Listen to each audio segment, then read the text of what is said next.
Hello students, come to the next lesson, cell division. See, the word is giving you clear idea is that one cell is dividing to produce two baby cells. One cell is dividing to produce two baby cells. So it sounds very simple mechanism. Simple सी बात है. हमको क्या लगता है? देखो ये एक सेल है, राइट? एक सेल का डिवीजन हो गया, हमको दो सेल मिले. फिर से डिवीजन हुआ, हमको चार सेल मिले, राइट? 4 के 8, 8 के 16. Like that the cell continue to divide, right?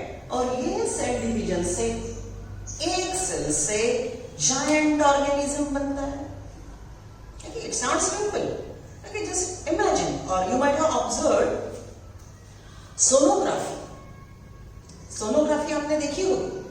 Uterus में, ममा के यूट्रस में एक सिंगल सेल होता है जिसको बोलते हैं जाइगोट.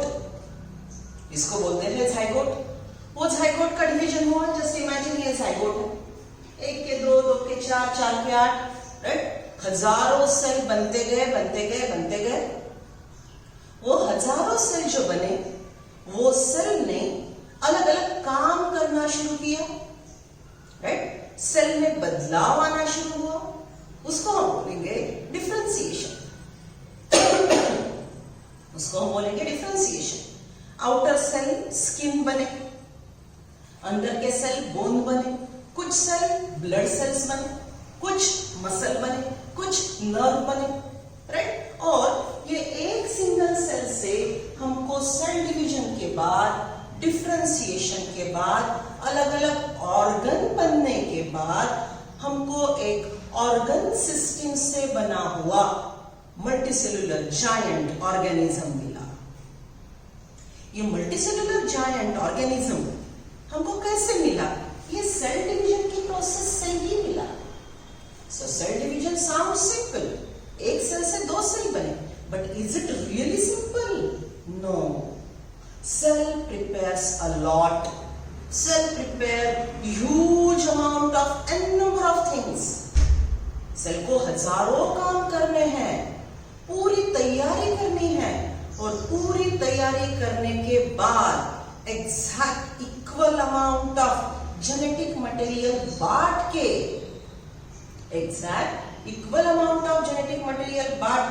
दो बेबी सेल बनाने हैं. अगर जेनेटिक मटेरियल के बंटवारा करते वक्त during division of genetic material, if at all any mistake happens, it leads to major genetic disorder. देखो बात को समझो. जेनेटिक मटेरियल बनाना, उसका इक्वल डिस्ट्रीब्यूशन करना, साइटोप्लाज्मिक कंटेंट बनाना, उसका डिस्ट्रीब्यूशन करना, ये बड़ी जिम्मेदारी की और कॉम्प्लिकेटेड प्रोसेस है. वो भी अंडर कंट्रोल होती है. अगर ऑर्गेनिज्म के बॉडी में अनवांटेड सेल डिवीजन हुआ तो कैंसर जैसी बीमारी होती है. Are you getting that? So it appears very simple. एक सेल के दो सेल बने, लेकिन ये इतनी आसान प्रोसेस नहीं है. Look at this diagram. ये जो डायग्राम मैंने ड्रॉ की, ये डायग्राम में आपको थोड़ा अंदाज आएगा कि सेल को क्या क्या करना पड़ता है. फॉर सेल डिवीजन सेल को क्या क्या करना पड़ता है. देखो, सबसे पहली बात, ये जो बेबी सेल है, देखो आकार साइज से छोटा है. This is a small baby cell. This baby cell will first grow. ये पहले खुद की ग्रोथ करेगा. सेल की खुद की ग्रोथ करेगा, पूरी तैयारी करेगा. ये ग्रोथ डिवीजन की क्षमता, it will be capable. It will develop all those capacities required for cell division. It will be capable, right? So baby cell grow up. तो आपको ये सेल के ग्रोथ में, जो हमने लिविंग वर्ल्ड में सीखा था, सेल्स ग्रोथ. सेल ग्रोथ में क्या क्या हो रहा है? देखो, ये बेबी सेल के पास समझ लो 2 माइटोकॉन्ड्रिया है, तो ये सेल के पास 10 माइटोकॉन्ड्रिया होंगे. इसके पास अगर 0.001 माइक्रोग्राम प्रोटीन होंगे, तो इसके पास ये प्रोटीन का अमाउंट 2-3 टाइम्स ज्यादा होगा. मतलब ये सेल ग्रो होते वक्त नए ऑर्गेनेल बनाएगा, नए केमिकल्स बनाएगा, नए बायोमोलिक्यूल्स बनाएगा, और खुद को कैपेबल बनाएगा कि वो आगे जाके 2 बेबी सेल बना सके, right. So this is what cell की ग्रोथ होगी। फिर ये सेल, एक सेल की ग्रोथ, ये सेल की ग्रोथ होने के बाद ये जो देखो यहाँ पे मैंने पॉइंट ड्रॉ किया है, ये पॉइंट आएगा उसकी जिंदगी में। सेल के लाइफ में ये पॉइंट बहुत इंपॉर्टेंट है। ये पॉइंट को बोलते हैं चेक पॉइंट। ये पॉइंट को बोलते हैं चेक पॉइंट। ये चेक पॉइंट में सेल डिसीजन लेगा कि क्या मुझे सेल डिवीजन करना है, क्या मुझे सेल डिवीजन करना है कि मुझे सेल डिवीजन रोक देना है। अगर सेल ने डिसाइड किया कि हाँ मुझे सेल डिवीजन करना है, तो फिर वो प्रोसीड करेगा, आगे जाके सिस्टमैटिक डिवीजन की तैयारी करेगा, राइट। और बराबर जेनेटिक मटेरियल आधे आधे में बंटवारा किया जाएगा। Are you getting the complicated process? I repeat, baby cell will grow, okay. इसके पास 2 माइटोकॉन्ड्रिया, इसके पास 10 माइटोकॉन्ड्रिया, इसके पास 0.1 एनी बायोमोलिक्यूल 0.1 माइक्रोग्राम, इसके पास 10 माइक्रोग्राम, राइट। सो ये ग्रो हो गया। फिर उसने ग्रोथ के बाद सोचा, फिर चेक पॉइंट पे डिसाइड किया मैंने डिवाइड होना है। जब उसने सेल डिवीजन का डिसीजन लिया, जब उसने सेल डिवीजन का डिसीजन लिया, what it will do? It will first do one thing at a priority. It will synthesize more DNA. देखो बात को समझो, ये ममा सेल अगर ह्यूमन सेल है, ये ह्यूमन सेल के पास 23 पेयर ऑफ क्रोमोसोम है।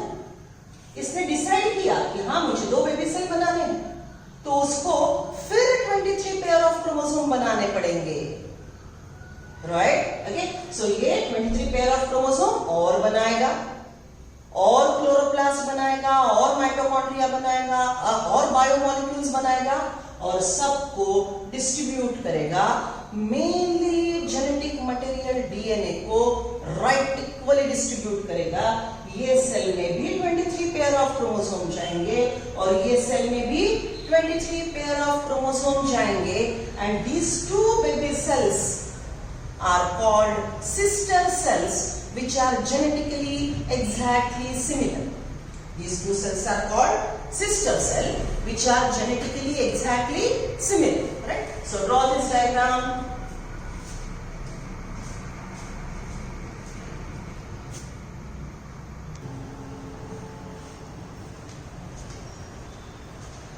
See this. As I said, it's not a simple process. It appears simple. एक सेल के 2 सेल, सेल को एक सेल के 2 सेल बनाने से पहले बहुत प्रिपरेशन करनी है। So see what sort of preparation it is. Preparation of cell division. Mama cell, this one is preparing for cell division. सबसे पहले खुद की ग्रोथ, सबसे पहले खुद की ग्रोथ, खुद की ग्रोथ होने के बाद it will go for formation of new organelles, new biomolecule and cytoplasmic growth. ये खुद के लिए ये सब करेगा, ये सब खुद के लिए करेगा। नए ऑर्गेनेल बनाएगा, नए बायोमोलिक्यूल्स बनाएगा, साइटोप्लाज्मिक ग्रोथ करवाएगा, राइट। ये पूरा ग्रोथ इरिवर्सिबल है। Definition of growth: growth is permanent, irreversible increase. Growth of living organism. One more thing, all the things which are required for cell growth are synthesized within the cell. Intrinsic growth, which is property of life living growth. Okay, बेटा last lecture, last chapter को थोड़ा relate करते करते आगे जाना है, right. So cell is preparing खुद के लिए, ये खुद की ग्रोथ करी। ये करते करते यहाँ पे आ गया चेक पॉइंट। तो चेक पॉइंट में इसने डिसाइड किया चलो फिर से सेल डिवीजन करते हैं, 2 नए बेबी सेल बनाते हैं। तो ये चेक पॉइंट पे उसको ये प्रोसेस इनिशिएट करना पड़ेगा, DNA replication. Just now as I said, if it is a human cell, it has 23 pair of DNA, 46 DNA, 46 chromosome. Every human body cell, ये शब्द नहीं भूलेंगे आप. Every human body cell. Body cell मतलब skin cell, bone cell, muscle cell, brain cell, right, blood का cell. ये जो body आपको दिखती है, ये बॉडी के सेल में 23 पेयर ऑफ क्रोमोसोम होते हैं. So what I said, 23 pair of DNA. इसको और एक साइंटिफिक शब्द है genome. What is the word? Genome. DNA content is related to genome. बात को समझो. अगर क्रोमोसोम पेयर में है, डीएनए पेयर में है, तो जीनोम भी पेयर में होगा. अगर आपके पास बॉडी सेल में 23 पेयर ऑफ क्रोमोसोम्स है, 23 पेयर ऑफ डीएनए है, तो उसके पास कितने जीनोम है? 2 जीनोम है. Okay, so write down definition of genome. ये शब्द बहुत ही साइंटिफिक है, कॉन्सेप्चुअल है.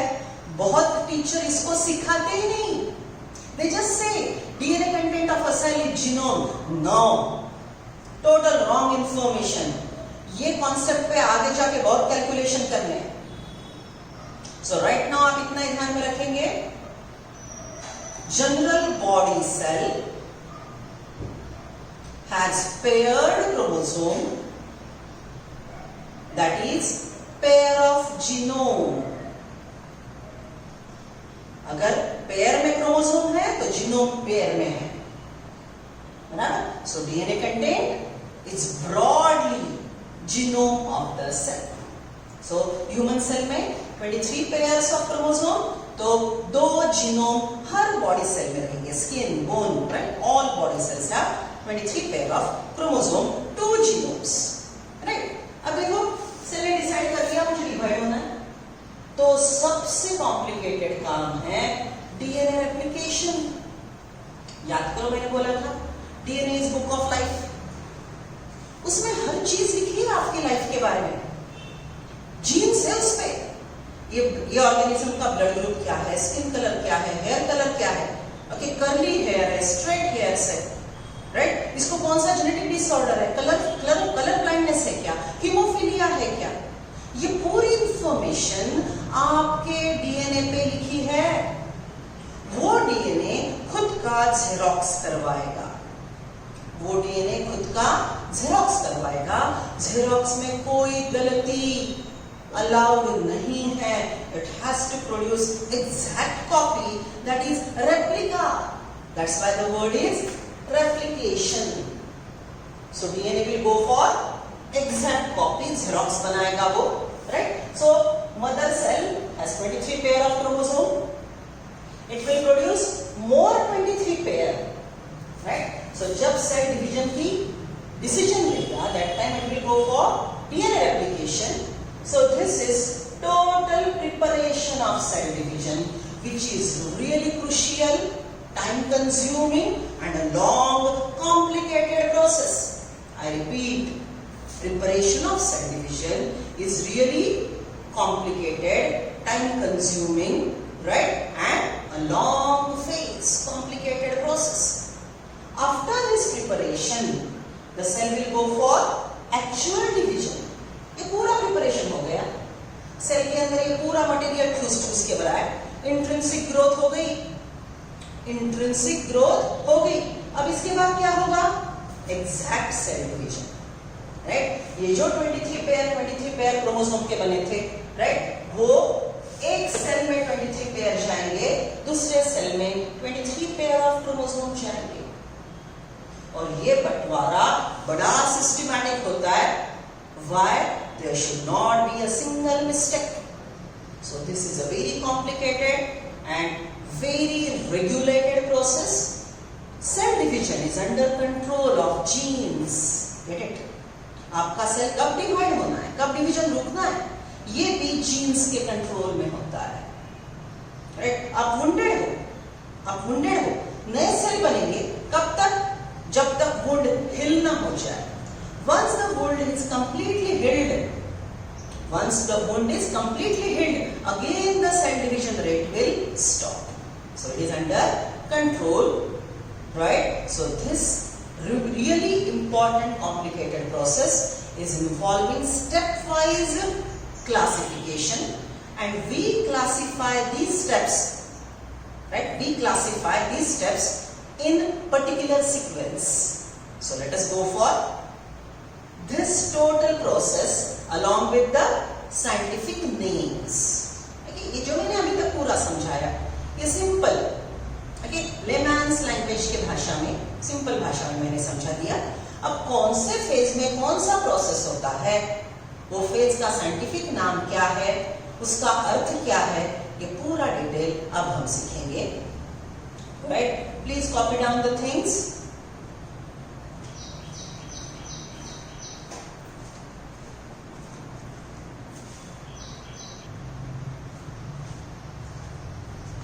See this, how we have divided, see this, how we have divided this total process into different phases.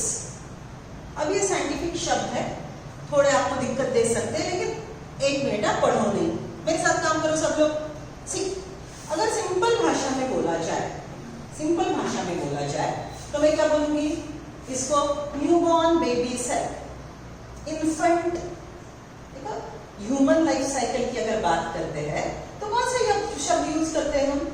Newborn baby को infant बोलते हैं, सो cell को भी ऐसा ही बोलेंगे, newborn baby cell, infant, growing growing growing, right. तो यहाँ पे ग्रोथ में newborn baby infant grows to baby, right, baby grow to kid, किडे हो जाते हो, राइट, बाद में टीनेजर्स, राइट ना, when you become a young, then you become mature, right, balanced person, you start attaining that balance.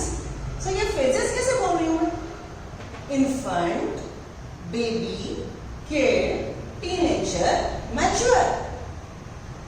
Mature होने के बाद आप डिसीजन की क्षमता रखते हो, मुझे ये करना है, मुझे वो नहीं करना है, right? So that is what is mature cell. Mature cell decides, चलो डिवाइड होता है, तो डिवीजन में पहले वो क्रोमोसोम को अच्छे से प्रिपेयर कर लेगा, फिर उनको डिवाइड कर लेगा, उनका बंटवारा कर लेगा और अल्टीमेटली साइटोप्लाज्म को डिवाइड कर देगा। ये जैसे लाइफ साइकिल है, समझ लो आपकी लाइफ साइकिल है, राइट। ये baby cell, infant, baby, kid, teenager, mature, right, then division के process, and now two sister cell, इनको हम नाम रख देते हैं Rinku and Tinku.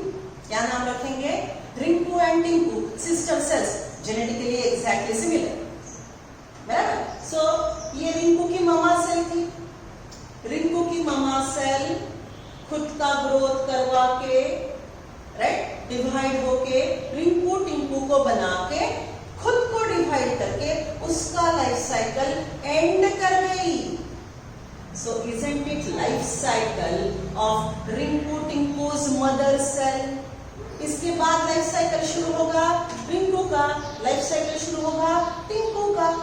Are you getting the word? Life cycle of an individual. वैसे ही life cycle of an cell is cell cycle. Life cycle of an cell is cell cycle. समझ लो आपने रिंकू के मामा का सेल, रिंकू का मामा सेल है ना ये, बराबर, उसके फोटो लगाए लाइन से, देखते हो ना फोटो बड़े बड़े लोगों के, newborn baby, infant, then grow हुआ, स्कूल में गया, कॉलेज में गया, शादी की और अंत में फोटो को हार पहुंच गया। Isn't it that infant to photo को हार, राइट, ये पूरा वो बंदे का लाइफ साइकिल होता है। वही तो बात कर रही हूं मैं साइंटिफिक लैंग्वेज में। रिंकू की मदर ग्रो हुई, डिवाइड हुई, फोटो को हार, that is life cycle of Rinku Tinku's mother cell. So are you getting that? What is cell cycle? Cell cycle is sequential events happening in the life of a cell. What is cell cycle? Sequential events happening in a life of a cell is called cell cycle. बराबर? तो ये जो मैंने general भाषा में आपको सिखाया, infant baby, ऐसे थोड़ी ना बोलेंगे, साइंटिफिक लैंग्वेज में ये फेजेस को एक प्रिसाइज शब्द है जो हमको सिक्वेंशियली रट्टा मारना है. So sequential event of life of a cell is a cell cycle. Cell cycle is divided into these phases. Cell cycle is divided into these phases. Which are the phases? See, cell cycle. Cell cycle में total preparation जो मैंने बोला था, cell division की पूरी preparation, cell division की पूरी preparation करने वाली फेज है इंटरफेज. सेल पूरा प्रिपरेशन करेगा, ये प्रिपरेशन को बोलेंगे इंटरफेज, राइट. और एक्चुअल सेल डिवीजन जो माइक्रोस्कोप के नीचे आपको दिखाई देगा, I show you a small clip. Microscope के नीचे जो आपको दिखाई देगा उसको बोलेंगे एम फेज. और एक उर्दू सिंपल भाषा में, राइट. देखो समझ लो, पूरा सेल साइकिल मतलब एक मूवी है. पूरा सेल साइकिल मतलब मूवी. इंटरफेस मतलब मूवी की तैयारी, पूरा स्टार उनको सिलेक्ट करना, स्क्रिप्ट बनाना, शूटिंग करवाना, एडिटिंग करवाना, सेंसर करवाना, ये पूरी प्रिपरेशन, राइट. और ये एम फेज है एक्चुअल मूवी जो थिएटर में दिखता है 2.5 hours.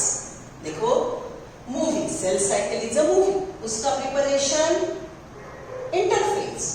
और एक्चुअल मूवी जो थिएटर में दिखता है, टीवी पे दिखता है, एम फेज. आप ही मुझे बोलो कौन सी फेज बड़ी है, कॉम्प्लिकेटेड है? इंटरफेज. कौन सी फेज सिंपल है, आसान है, राइट. थिएटर में एसी में बैठ के पॉपकॉर्न खाते हुए देखनी है, M phase, right. So interphase is preparatory phase of the movie. M phase is the actual movie. If you compare duration, then interphase occupies 95% of the cell cycle. Total cell cycle का 95% time preparation में गया, interface में गया, और actual movie 5% में start और and हो गया. Are you getting that? Right? चलो, now come to total learning and scientific information. Cell cycle is the sequential events of different phases. Cell cycle is sequential events of life of a cell. These sequential events are labeled, titled. The titles are like this. Cell cycle is divided into preparatory phase, interphase, and M phase, mitotic phase, which is visible under microscope.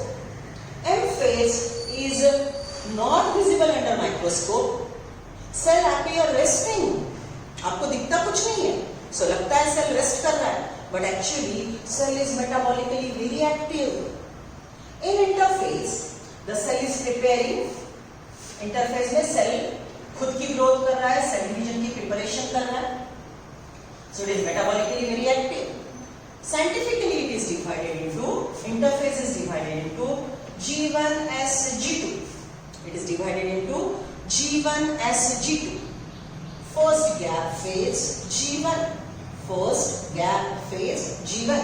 S phase synthetic phase. G2 second gap phase. Interphase is divided into G1S G2. Interphase is divided into G1S G2. G1 is first gap phase. S is synthesis, synthetic phase. G2 is a second gap phase. G1S G2. After complete preparation, it will enter in M phase, mitotic phase. Mitotic phase is divided into two subphases. Karyokinesis. What is karyo? Nucleus. Kinesis, division. Right? Karyo cell chapter में सिखाया था ये शब्द, prokaryotes, karyonucleus, right. So nucleus का division karyokinesis, cytoplasm का division cytokinesis, का division karyokinesis, cytoplasm का division cytokinesis. Karyokinesis is further divided into pro, meta, ana, telo. बोलो मेरे साथ. Karyokinesis further divided into pro, meta, ana, telo, pro, meta, ana, telo, pro, meta, ana, telo. Right? Sequence हमेशा ध्यान में रखना है. कभी भी यही सीक्वेंस में ही बोलेंगे. सीक्वेंस आपको कितने सारे एमसीक्यू का आंसर देगा ये नहीं भूलेंगे आप. राइट? चलो let us ratta this. Okay, follow me.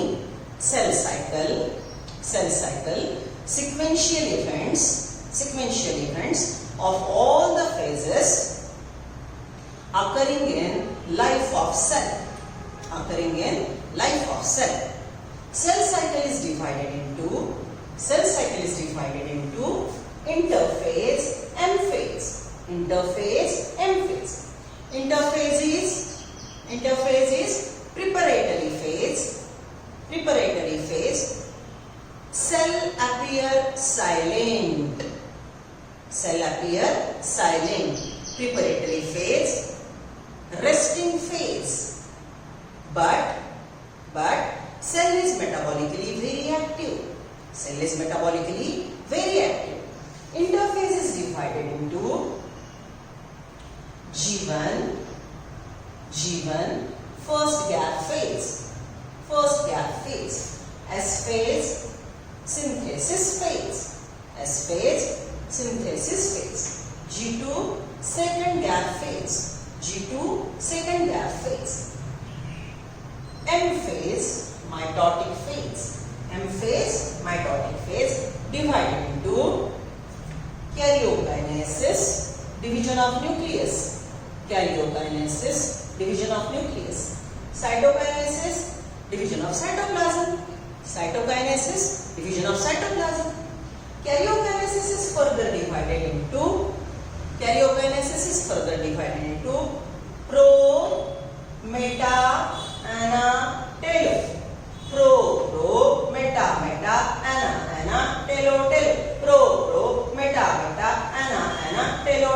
Pro, meta, ana, telo. After telophase, cell goes in cytokinesis and ultimately 2 baby cells are produced.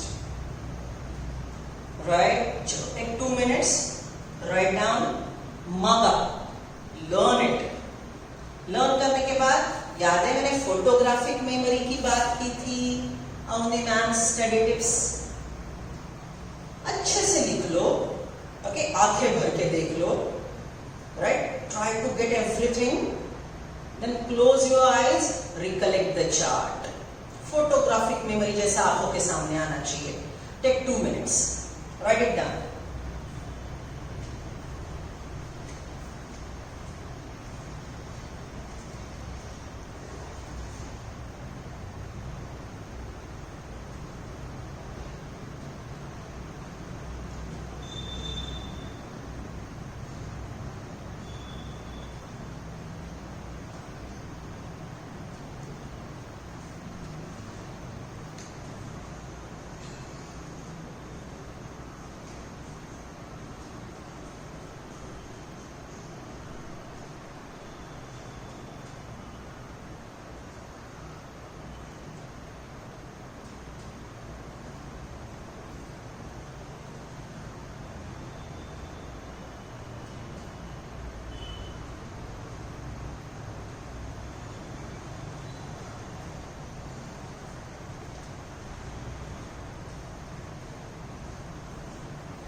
Done. Photographic memory done. सब लोगों को याद है? ठीक है, आंखें बंद करके रिकलेक्ट करके देखा. चलो सेव का बटन दबाते हैं. जो हमने लर्न किया, राइट? हाँ, अभी 2 मिनट ध्यान में रखेगा. आज के दिन ध्यान में रहेगा, कल तो भूल ही जाओगे. ह्यूमन माइंड है, कंप्यूटर तो है नहीं. तो हमको बार बार सेव का बटन दबाना है. गेम खेलते हैं ना कंप्यूटर में. ओके, ओके, आज खेला सेव का बटन, फिर खेला सेव का button. So isn't it every time save का बटन दबाओगे तो परमानेंट मेमोरी में स्टोर हो जाएगा. अदरवाइज हम तो वैसे भी गजनी ही हैं, गजनी से बड़ा हमारा क्लोज रिलेशन है, तो गजनी को रोज बोलना पड़ता है ना कि ये बनता है, ये बनता है. सो वैसे हमको भी बोलना पड़ेगा ये सेल साइकिल है, सेल साइकिल है, गजनी सुन सेल साइकिल. लर्न होते जाएगा, रोज सेव का बटन दबाना है. राइट, चलो तो सेव का बटन कैसे दबाए? रैपिडली मेरे साथ बोलेंगे एक शब्द 2 बार. ओके, अब ध्यान में रखो बच्चों, अभी एक शब्द 2 बार, लेकिन एग्जाम में भी ऐसे बोलोगे क्या? प्रो प्रो बेटा बेटा टेला टेला ना ना, जब एक ही बार बोलेंगे. सो पहले 4 दिन हम ये साइकिल एक शब्द 2 बार बोलेंगे, बाद में एक शब्द एक ही बार, और पूरा सेल साइकिल बोलने के लिए हमको हार्डली 1 मिनट लगेगा. एग्जाम में हमको ये याद जो करना है, राइट. और सबसे बेहतरीन पार्ट कि हमको याद करने की जरूरत नहीं, हमको पता होना चाहिए third phase of cell cycle, third phase of anaphase is anaphase. ये लेवल तक हमको पहुंचना है. समझ रहे हो? स्टेप वाइज पहले लिख लिया, रट्टा किया, ब्रेन में स्टोर किया, फिर रिवीजन डाल डाल के सेव का बटन दबाया, सेव का बटन दबाया. अब कभी भी कुछ भी याद कर सकते हो within a fraction of second. So वहां तक हमको पहुंचना है. स्टडी टिप्स फॉलो करने हैं. Thank you. राइट, ये ध्यान में रखेंगे आप. चलो let's start. Cell cycle, cell cycle, interphase, M phase, interphase, M phase. Interphase G1 first gap phase, G1 first gap phase. S phase synthetic phase, S phase synthetic phase. G2 second gap phase, G2 second gap phase. M phase, M phase, karyokinesis, cytokinesis, karyokinesis, cytokinesis. Karyokinesis divided into pro pro meta meta ana ana telo telo, pro pro meta meta ana ana telo telo. After telophase cytokinesis cytokinesis, after telophase cytokinesis cytokinesis. Right? अब सिर्फ ये बोलेंगे. This is what is ultimately cell cycle ना. तो कैसे बोलेंगे? मेरे साथ एक शब्द 2 बार. G1 G1, S S, G2 G2, pro pro, meta meta, ana ana, telo telo, cytokinesis cytokinesis. G1 G1, S S, G2 G2, pro pro, meta meta, ana ana, telo telo, cytokinesis cytokinesis. G1 G1, S S, G2 G2, pro pro, meta meta, ana ana, telo telo, cytokinesis. Right? ये sequence learn होना चाहिए. चलिए, सो I assume कि आपको learn हो चुका है. फिर भी आंखों के सामने है. Those who can answer without watching this, wonderful. But if you can't, कुछ लोग रहते हैं रट्टा को टाइम लगता है, मुझे लगता है रट्टा को टाइम, कोई दिक्कत नहीं है. आप जैसे भी हो काम करना है. जो वीकनेस है प्रमोट करने हैं, वीकनेस है उनको प्रमोट करने के लिए, मतलब इंप्रूवमेंट के लिए अलग अलग मेथड्स हमने यूज करने हैं. Right? So revision save, revision save. This is the study tip. Done. Answer the questions. एक बार देख लो अच्छे से. Answer the questions. राइट? हाँ, tell me. The cell cycle is mainly divided into. Cell cycle is mainly divided into. Yes, interphase, M-phase. M-phase is further divided into. First phase of M-phase is karyokinesis. Second phase of M-phase is cytokinesis. Third phase of interphase is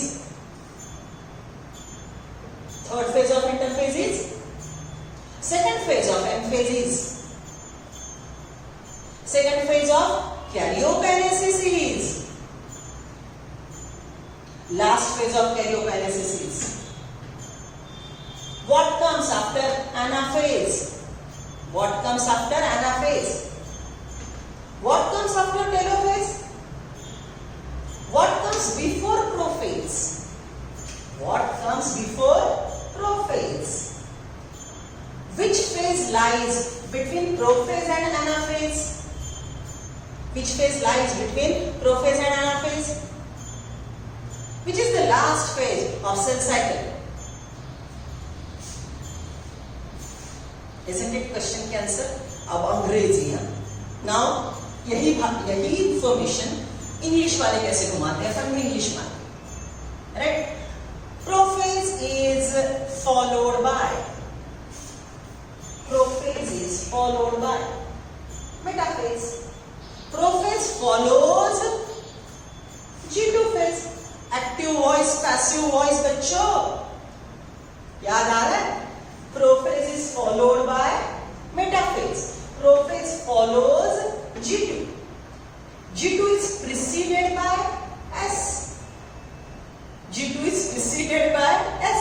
S is preceded by G1. After completion of G1, cell enters in S phase. Okay? So ऐसे अलग-अलग प्रकार के बहुत सारे question बस ये sequence पे पूछे जाएंगे. समझ रहे हो? Right? Okay? चलो. Now ये जो हमने पूरी इंफॉर्मेशन देखी, राइट, ये साइकिल में कैसी होती है थोड़ा ब्रीफ में देख लेंगे. देखो, interphase is cell cycle's preparation. Cell appear to be resting but metabolically very active, right? So this total यहां से यहां तक ये टोटल इंटरफेज है. ये टोटल इंटरफेस है. देखो 95% of the duration required for cell cycle is occupied by interphase, right? Interface में यहां से यहां तक सेल की खुद की growth, right? This total sale की खुद की growth and all, it will be in G1. It will be occurring in G1. G1 में देखो क्या क्या हुआ. देखो ये डायग्राम की तरफ, छोटा सेल बड़ा सेल हुआ, सेल ग्रो हुआ, उसका साइटोप्लाज्मिक कंटेंट बढ़ा, उसने नए माइटोकॉन्ड्रिया बनाए, ऑर्गेनेल्स बनाए, ER बनाए, गोल्गी बॉडी बनाए. So what is happening in G1? एक सेल की growth, a cell's growth with synthesis of new organelles, new biomolecule, right? नए प्रोटीन, नए RNA, DNA के असिस्टेंट RNA क्या करेंगे? प्रोटीन बनाएंगे, राइट? अलग अलग बायोमोलिक्यूल से ऑर्गेनेल बनेंगे. सो ये पूरी जीवन में ग्रोथ हो गई, राइट? सो ये रेड से मैंने लिखा है, ये रेड पेन से जो मैंने लिखा है, इट इज इंटरफेस, राइट? ये रेड है इंटरफेस. इंटरफेस में भी सबसे बड़ी कौन है? G1, सेल की खुद की ग्रोथ. फिर चेक पॉइंट पे सेल ने डिसाइड किया कि मुझे डिवाइड होना है, तो उसने यहाँ पे डीएनए रेप्लिकेशन की जो तैयारी करनी थी, डीएनए बायोमोलिक्यूल याद आ रहा है? सेल चैप्टर में मैंने आपको केमिकल्स के नाम सिखाए थे. DNA is a genetic material, deoxyribose nucleic acid, made up of nucleotides. So अगर सेल को नए DNA बनाने हैं तो पहले न्यूक्लियोटाइड बनाने पड़ेंगे. तो यहाँ पे नए न्यूक्लियोटाइड बनाएगा. न्यूक्लियोटाइड बनाने के बाद फिर वो यहाँ पे DNA रेप्लिकेशन करेगा. DNA replication S phase. DNA replication होने के बाद जीनोम डेवलप हो गया, क्रोमोसोम का नंबर डेवलप हो गया, राइट? पहले बॉडी सेल के पास 23 पेयर ऑफ क्रोमोसोम थे, 2 पेयर जीनोम के थे, तो 23 पेयर से 46 पेयर, 2 जीनोम के 4 जीनोम बन गए. डीएनए कंटेंट डबल हुआ, राइट? डीएनए का रेप्लिकेशन कौन से फेज में होगा? एस फेज में. डीएनए का रेप्लिकेशन कौन से फेज में होगा? एस फेज में. उसके बाद जो भी बची कुछ प्रिपरेशन है, वो पूरी प्रिपरेशन, बची कुची प्रिपरेशन मतलब सेल डिवीजन के लिए लगने वाले एंजाइम। एंजाइम क्या है? Protein.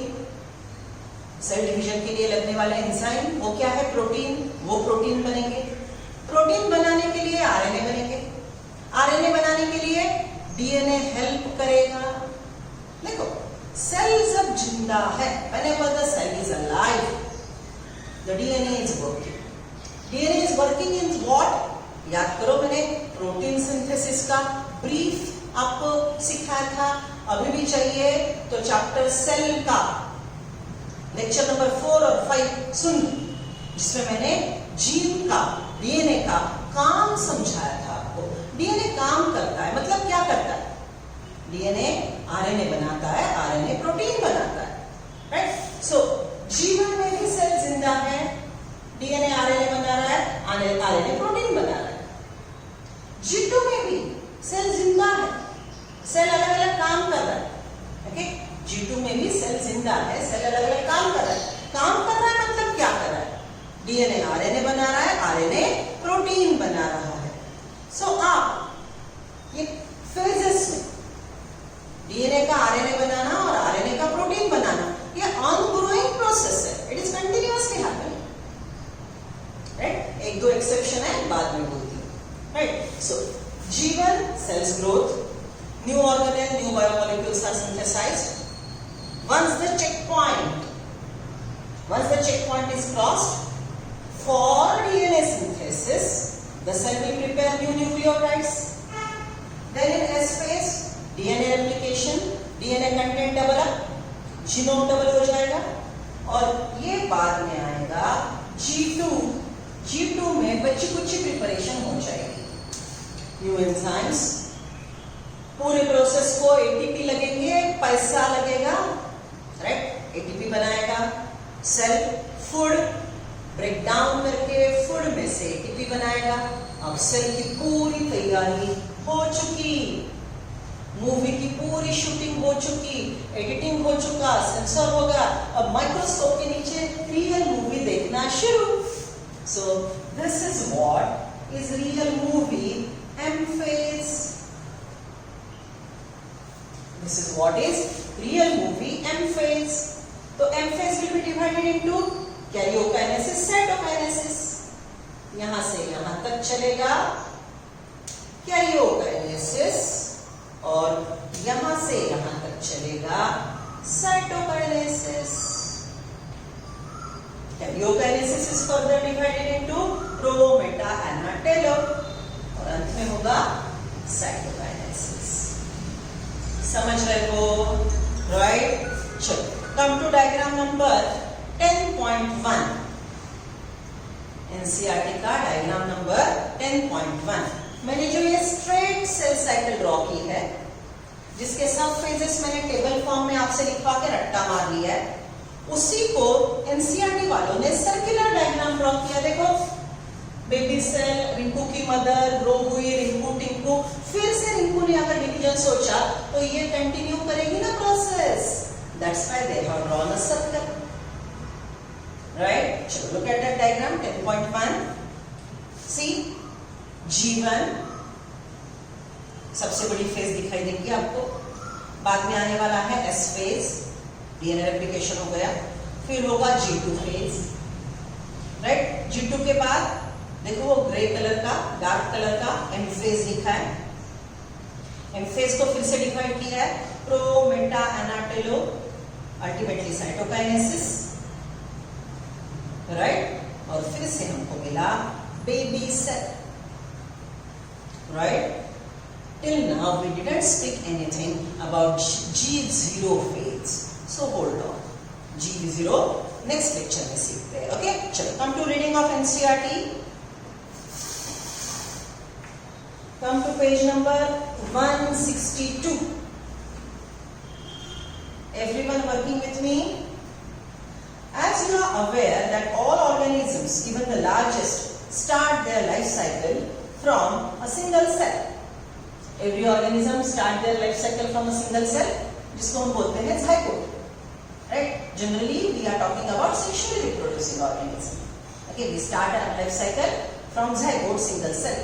You may wonder how a single cell then goes on to form such large organism. इतना बड़ा ऑर्गेनिज्म कैसे बना? Obviously, repeated cell division होता है. Growth and reproduction are characteristics of cell.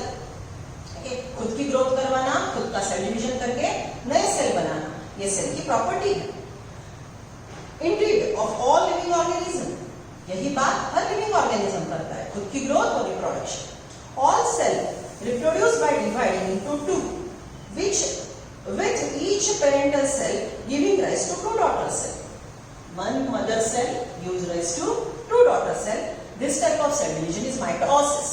This type of cell division is mitosis. Daughter cells each time they divide. Mitosis में एक mama cell आपको दो बेबी सेल देगा. These newly formed daughter cells can themselves grow and divide, giving rise to new cell population that is formed by the growth and division of single parental cell to its progeny.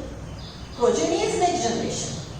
एक cell का mitosis हुआ, दो baby cell का mitosis हुआ, चार baby cell. So you get continuously next generation is progeny, right? Okay. So a type of cell division in which one mother cell gives rise to two baby cells is mitosis. One more type of cell division exists, meiosis. And one more primitive type of cell division exists, mitosis. So there are three types of cell division: mitosis, meiosis, mitosis. We will discuss in detail first mitosis, then the other parts. Right? So next one. In other words, such a cycle of growth and division allow a single cell to form a structure consisting of millions of cells. एक cell repeatedly divide होते million cell वाला organism बनाएगा. ये type of cell division को mitosis बोलते हैं. Cell cycle. Cell division is very important process in all living organisms. During the division of a cell, DNA replication, cells growth, DNA replication, cell की growth, hence takes place in a coordinated way to ensure correct division and formation of progeny. Right? ये sequential होगा. Cell की growth होगी, DNA replication होगा, फिर से नए biomolecule बनेंगे, फिर एम्पेज होगा और हमको नेक्स्ट जनरेशन प्रोजेनी सेल्स मिलेंगे. ये सीक्वेंशियल इवेंट बार बार होगा जिसको हम बोलेंगे cell cycle. The sequence of event by which a cell duplicate its a genome. Genome मतलब DNA content of a cell. अगर डीएनए पेयर्ड है तो जीनोम भी पेयर्ड है.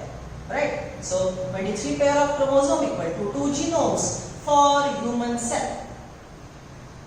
The sequence of event by which a cell duplicates its genome, synthesize the other constituent of a cell and eventually divide to daughter cell is called cell cycle. This sequential event in which cell grow, genome develop and cell undergoes cytokinesis. This sequential event is cell cycle. Write down cell cycle. Sequential events happening in life cycle of a cell. In life of a cell.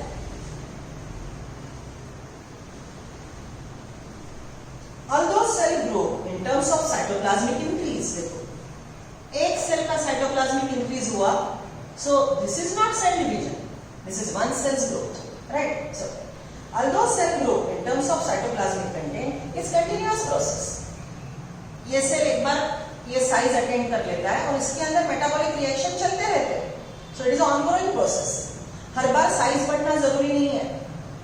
ये grow हो गया, एक size attend कर लिया, फिर जिंदा रहने के लिए मेटाबॉलिज्म करता रहेगा. मेटाबॉलिज्म करता रहेगा मतलब डीएनए आरएनए बनाएगा, आरएनए प्रोटीन बनाएगा, सेल एटीपी बनाएगा. ये ऑनगोइंग प्रोसेस है. Although the cell grow in terms of cytoplasmic increase is continuous process, DNA synthesis occurs only during one specific single stage in life cycle. Cell metabolism करता रहता है जिंदगी भर, लेकिन डीएनए रेप्लिकेशन एक स्पेसिफिक फेज में ही होता है और सेल्फ डिवाइडिंग सेल में होता है। डीएनए रेप्लिकेशन एक स्पेसिफिक फेज में और सेल्फ डिवाइडिंग सेल में होगा। This replicated chromosome DNA are then distributed to daughter nuclei by complex series of events during cell division. जो डीएनए बने 23 पेयर ऑफ क्रोमोसोम के 46 पेयर बने और फिर 23 पेयर डिवाइड हुए। ये बड़ी क्रूशियल सिस्टमैटिक मेथड है। Phases of cell cycle. A typical eukaryotic cell cycle is illustrated by human cell in culture. अगर हम सेल साइकिल सीखनी है तो ह्यूमन सेल को लेबोरेटरी में एक पेट्री प्लेट पे रख दो जिसमें सेल का खाना, फूड, मीडिया रखा है। Take a petri plate, keep food, media on it and keep some living human cell. You will find it that the human cell develop in every 24 hours. Each cell develop in 90 minutes. So duration required for cell division is called generation time. ठीक से सुनो बच्चों, sequential event is a cell cycle. वो event को लगने वाला time generation time. चलो हमने वो एग्जांपल दिखा था। ओके, कोई लीजेंड, ओके, whoever, इसका लाइफ साइकिल, न्यूबॉर्न बेबी का फोटो, राइट, देन किड का photo, young person, then old age and photo को हाथ। ये पूरे फोटो के इवेंट को, ये पूरे फोटो के सीक्वेंस को हमने बोला लाइफ साइकिल। और वो लास्ट फोटो के हार के नीचे क्या लिखा रहता है याद है? Birth blah blah year, death blah blah year. Isn't it duration dimension? फर्क समझ रहे हो? सीक्वेंस फोटो का cell cycle, duration required for that is generation time. Getting the two words? Write down generation time. Cell cycle की definition लिखी ना, उसी के नीचे लिखो generation time, duration required to complete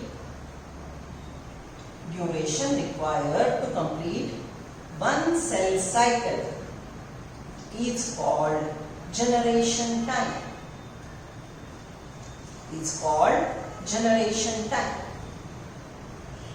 Right? See, a typical eukaryotic cell cycle is illustrated. Example, human cell in culture. There,